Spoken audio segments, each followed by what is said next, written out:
নিজের পেশেন্টের কাছ থেকে আমি একটা কোয়েশ্চেন পেয়ে ভাবলাম এই ভিডিওটা করি সবার স্বার্থে। সেটা হচ্ছে সার্ভাইকাল লেন্থ অ্যাসেসমেন্ট জিনিসটা কি, কত লেন্থ হলে সেটা ঠিক আছে, এবং কাদের সার্ভাইকাল সার্ক্লাজ বলে যে প্রসেসটা হয় সেটা কাদের লাগে, ভেরি পার্টিনেন্ট। এখন প্রথমে বুঝতে হবে সার্ভাইকাল লেন্থটা কি জিনিস। এগেন আমি ইউট্রাইন মডেলে আসছি। এই সার্ভিক্স বলে যে অংশটা রয়েছে ইউট্রাসের নিম্ন ভাগ, যেটা এই অংশটার কাজ হচ্ছে যখন কেউ প্রেগনেন্সি আসে, এই ইউট্রাসের এই যে বাইরের মুখটা সেটা কিন্তু টাইট বন্ধ থাকে, কখনোই লেবারে যাওয়ার আগে এটা খোলে না। তো যখন টার্মে গেল, কেউ লেবারে যাচ্ছে, তখন এই সার্ভিক্সটা খুলতে শুরু করে এবং বেবির ডেলিভারি হয়। এটা হচ্ছে নর্মাল। কিন্তু অনেকের ক্ষেত্রে দেখা যায় প্রিটার্ম ডেলিভারি হয়ে যাচ্ছে, আগে আগে বাচ্চা বেরিয়ে যাচ্ছে, এরকম হিস্ট্রি অনেকের আছে।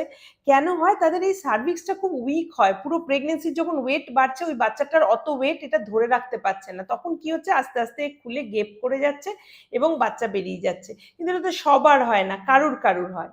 তো সেই জন্য এখন কারুর যদি হিস্ট্রি থাকে আগে, যে আগের প্রেগনেন্সিতে এরকম হয়েছে যে বাচ্চা ধরো 20 সপ্তাহ, 24 সপ্তাহ, 26 সপ্তাহ এরকম একটা সময় বেরিয়ে গেছে, বা 15-16 সপ্তাহ, যেটা ভেরি আনলাইকলি, তো তখন তাদের আমরা রেকমেন্ড করি পরের প্রেগনেন্সি এলে পরে ওই ধরো 12 থেকে 14 সপ্তাহ এরকম সময় এইখানে একটা স্টিচ দিয়ে নিতে।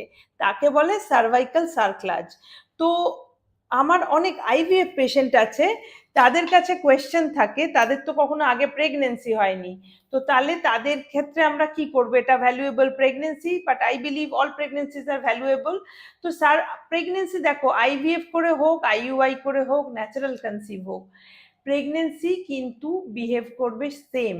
ঠিক আছে? এই যে না, যার আইভিএফ করা হয়েছে তাকে আমরা বলি যে হ্যাঁ আমরা তোমায় কিছু ওষুধ দেবো, প্রথম 3 মাসে সে কিছু এক্সট্রা মেডিসিন নেয়, কারণ এটা আর্টিফিশিয়াল সাইকেল। কিন্তু তারপরে আমি সব পেশেন্টকে বলি দেখো আফটার 12 উইকস এটা কিন্তু নর্মাল প্রেগনেন্সি যেই পাথে যাবে এটাও সেই পাথে যাবে। এবার এক্সট্রা প্রিকশন কি, কারণ অনেক পেশেন্ট হাই এন্ড এজ গ্রুপে থাকে, তাদের অনেক সময় কোমরবিডিটিস থাকে, ধরো কারোর প্রেশার আছে, সুগার আছে, এইগুলো প্রেগনেন্সিতে তখন প্লে করতে শুরু করে, এটা বেড়ে গেল, ওটা বেড়ে গেল, তখন সেগুলোর মেডিকেল ম্যানেজমেন্ট লাগে। এইভাবে প্রেগনেন্সি কমপ্লিকেটেড হতে যায়, কারোর বাচ্চা ভালো বাড়ছে না, ঠিক আছে, এরকম বিভিন্ন কারণে আমরা ঘন ঘন মনিটর করা প্রেফার করি, এবং কিছু হয়তো এক্সট্রা মেডিসিন তাদের দেওয়া হয়, but per say for IVF এর সেক এটা কিন্তু দরকার হয় না, আফটার 12 উইকস নর্মাল। সেই জন্য সমস্ত আইভিএফ প্রেগনেন্সিকে কি সেলাই দেওয়া উচিত? একদম উচিত না। এটা সবকিছুর প্রসিডিওরের একটা রিস্কও আছে। একটা সেলাই দেওয়া মানে জাস্ট তোমাকে দেখে আমি নর্মাল আমার চেম্বারে সেলাই দিই না, তার জন্য আমাকে পেশেন্টকে অ্যাডমিট করতে হয়, ওটিতে নিয়ে যেতে হয়, অ্যানেস্থেশিয়া দিতে হয়, either general anaesthetic or spinal anaesthesia, তার মানে একটা বড় প্রসিডিওর হিসাবে। তারপরে তার মোবিলিটি ভেরি মাচ রেস্ট্রিক্টেড হয়ে যায়। তো প্রেগনেন্সিতে যদি আমরা খুব রেস্ট্রিক্টেড মোবিলিটি, কাউকে যদি শুইয়ে রাখি পেশেন্টকে, তাহলে তার ডিপভেন থ্রম্বোসিসের চান্স বেড়ে যায়, that is our life threatening condition. তো সেই জন্য এই এতগুলো রিস্ক ফ্যাক্টর থাকে বলে সবাই যদি আইভিএফ প্রেগনেন্সি, সব প্রেগনেন্সিতে আমি যদি সেলাই দিতে শুরু করি, দ্যাট ইজ 1 নম্বর রিসোর্স এবং পেশেন্টের টাকা পয়সা নষ্ট। নাম্বার 2 হচ্ছে তাকে আরো বেশি রিস্কের মধ্যে ঠেলে দেওয়া। তো সেই জন্য এটা কখনো রেকমেন্ডেড না। খুব সিলেক্টিভ কিছু গ্রুপের জন্য একটা আমাদের যে বডিগুলো আছে যারা আমাদের এই গাইডলাইনগুলো রেকমেন্ড করে, তারা কিন্তু ভেরি সিলেক্টিভ গ্রুপের জন্য এইটা রেকমেন্ড করেছে। তো একটা তো বললাম যাদের আগে হিস্ট্রি আছে, আরেকটা হচ্ছে ধরো কারুর সার্ভিক্সের অপারেশন হয়েছে, কিছুটা সার্ভিক্স কেটে বাদ গেছে, তার জন্য তার আমি জানি যে সার্ভিক্সের উইকনেস হবে, তার সেলাই লাগবে, বা ইউটেরাসটা টোটালি অ্যাবনর্মাল, ধরো কারুর কনজেনিটাল অ্যাবনর্মালিটি বলি, জন্মগত কিছু ত্রুটি আছে, তার জন্য তার হয়তো সার্ভিক্সটা উইক, সেই ক্ষেত্রে সেলাই লাগতে পারে। আদারওয়াইজ জেনারেল নর্মাল প্রেগনেন্সি ইয়া আইভিএফ প্রেগনেন্সি, আইইউআই প্রেগনেন্সি, কারো সেলাই লাগার কথা না। কিন্তু একটা টেস্ট এখন রেকমেন্ডেড টু জাজ যে ওই প্রেগনেন্সিটাতে সার্ভিক্স কিরম বিহেভ করবে, তার জন্য সার্ভিক্সের একটা মেজারমেন্ট করা হয়। কখন?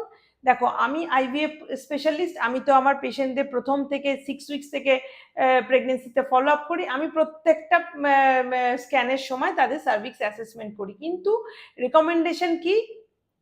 মিড ট্রাইমেস্টার, মানে যখন সে সেকেন্ড ট্রাইমেস্টারে ঢুকছে, তখন ধরো 14-15 সপ্তাহ এরম সময় সার্ভিক্সের অ্যাসেসমেন্ট ইজ অ্যাবসলিউটলি নেসেসারি। তো এই সার্ভিক্সের অ্যাসেসমেন্ট আমরা আল্ট্রাসাউন্ড মাধ্যমে করে দিয়ে সার্ভিক্সের মেজারমেন্ট করে দেখি লেন্থ কতটা আছে। তারপরে আবার 20 সপ্তাহ স্ক্যানে সেই জন্য এখন রেকমেন্ড করি, এবং আমি তো স্পেশালি লিখে দিই যে বাবা তুমি যেখানেই থাকো না কেন, গ্রামে গঞ্জে অনেক পেশেন্ট থাকে, তারা আমার কাছে তো ফলো আপ করে না, তো তাদের আমি লিখে দিই যে 20 সপ্তাহ স্ক্যানের সময় অ্যাটলিস্ট যেন কেউ একটা এক্সপার্ট লোক ওর সার্ভিক্সটা মেজার করে দেয়। তো সার্ভিক্সে যদি কোনো মানে ফানেলিং বা খুলে যাওয়ার কোনো টেন্ডেন্সি না দেখায়, লেন্থ যদি একটা সার্টেন মিলিমিটার অবধি থাকে, তাহলে আমরা তাকে রিঅ্যাসিওর করতে পারি, দেখো বাবা তোমার আর্লি লেবারে যাওয়ার চান্স বা আর্লি বাচ্চাটা বেরিয়ে যাওয়ার চান্স কম। তো সার্ভাইকাল লেন্থ অ্যাসেসমেন্ট করে আমরা তাকে জাজ করি যে চান্সেস কিরকম আছে, সেই হিসাবে আমরা বলতে পারি যে এর লেবারের চান্সেস কিরকম আছে। তবে সার্ভাইকাল লেন্থ অ্যাসেসমেন্ট কে কিরকম ট্রেন্ড কোথায় করছে এইটা হচ্ছে ডিপেন্ড। আমি যদি ভুল অ্যাসেসমেন্ট কাউকে বলি যে যার ঠিক আছে তাকে বললাম ছোট হয়ে গেছে, পেশেন্ট আননেসেসারি ওয়ারিড হয়ে যাবে। আবার কারুর ছোট আছে সেটা যদি আমি তাকে মেনশন না করি, তাহলে অবস্টেট্রিশিয়ান জানবে কি করে? সোনোগ্রাফার যদি না বলে যে লেন্থ ছোট আছে, তাহলে আমি তাকে রেকমেন্ড করবো কি করে ভাই তোমার সেলাই লাগতে পারে? তো এই জন্য হচ্ছে মানে কিভাবে অ্যাসেস করতে হয় সেটা শিখতে হবে। ইউজুয়ালি ট্রান্সভাইজানাল অ্যাসেসমেন্ট করলে অ্যাকচুয়াল মেজারমেন্টটা পেতে সুবিধা হয়। তো যেখানে কারুর নর্মালি যে কোনো জায়গায় যারা স্ট্যান্ডার্ড করে তারা সবসময় ফার্স্ট আগে অ্যাবডমিনালি দেখে নেয়, বিকজ আল্ট্রাসাউন্ডটা যেহেতু অ্যাবডমিনালি করছে, তারপর যদি সন্দেহ হয় যে হ্যাঁ ছোট লাগছে, তখন ট্রান্সভাইজানালি কনফার্ম করা।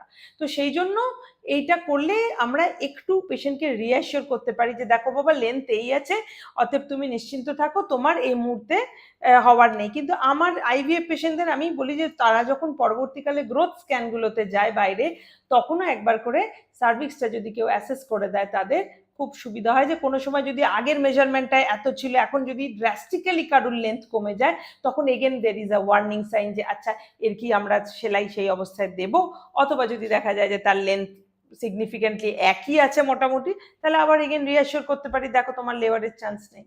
তো এই জন্য এইটা একটা ঠিকঠাক মতো অ্যাসেসমেন্ট হওয়া এবং প্রত্যেকটা স্ক্যানে অ্যাসেস করা খুব জরুরি। বাট আননেসেসারি সবাইকে সাইকেল মানে আইভিএফ প্রেগনেন্সি মাত্রই বা একটা টুইন প্রেগনেন্সি হলেই সবাই সেলাই দিয়ে দেবো আমরা ইউট্রাসের মুখে, এইটা উচিত না।